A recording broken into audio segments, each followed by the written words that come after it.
Hey, it's Jason. I'm creating my own Sword Art Online game in VR, but here's the thing. I don't really like how my game currently looks. The terrains, grass, and trees kinda look too plain, and sometimes the bloom really burns my eyes. Also, I think I kinda need to fix my download links as well.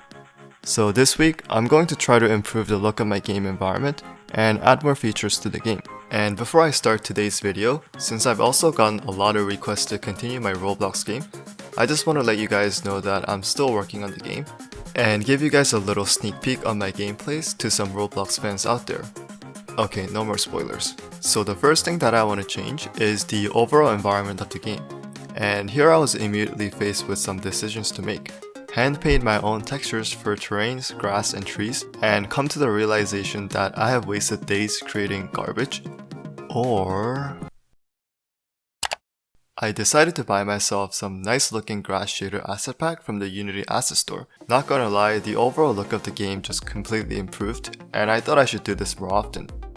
I extended the terrains a little bit larger, and attempted to kind of recreate the look of this scene from SAO.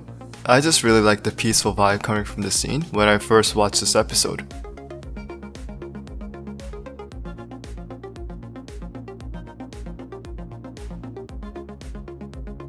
And then I started bringing in over some texture painted fences and painted some grasses and flowers over the terrains.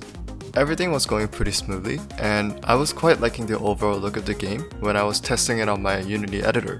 Now I gotta just build it on my headset and test the game.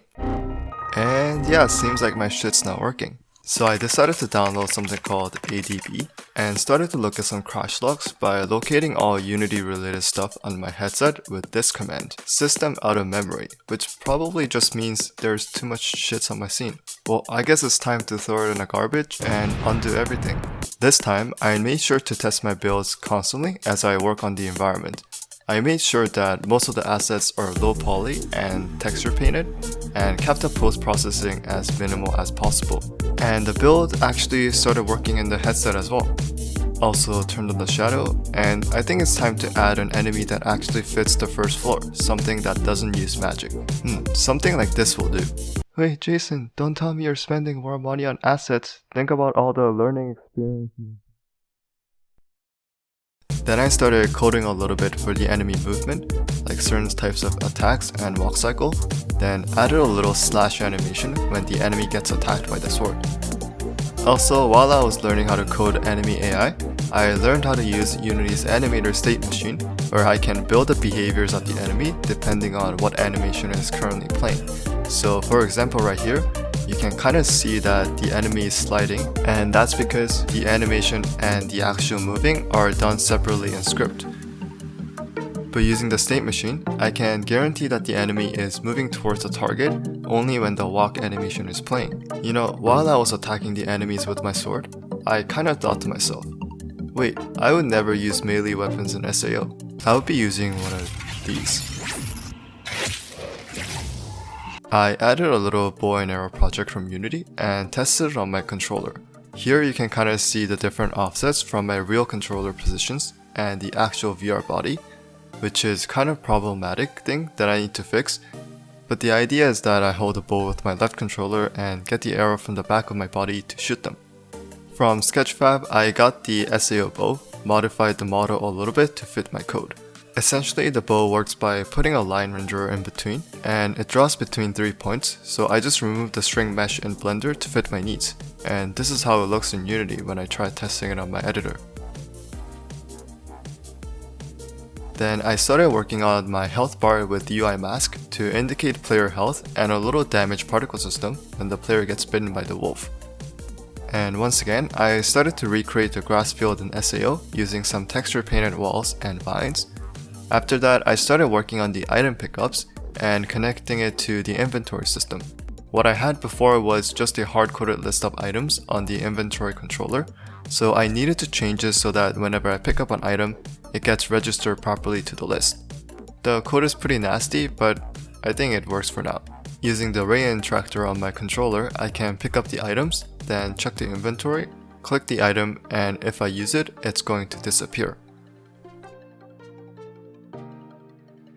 Something to probably work on my next video is to show the item detail tooltips when I pick it up. which I think might look pretty sick.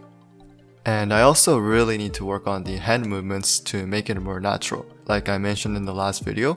So this is something that I need to work on for the next video as well. Someone from the last video suggested that the menu of the game should appear when the player makes kind of like a swipe movement, so I also added that in game.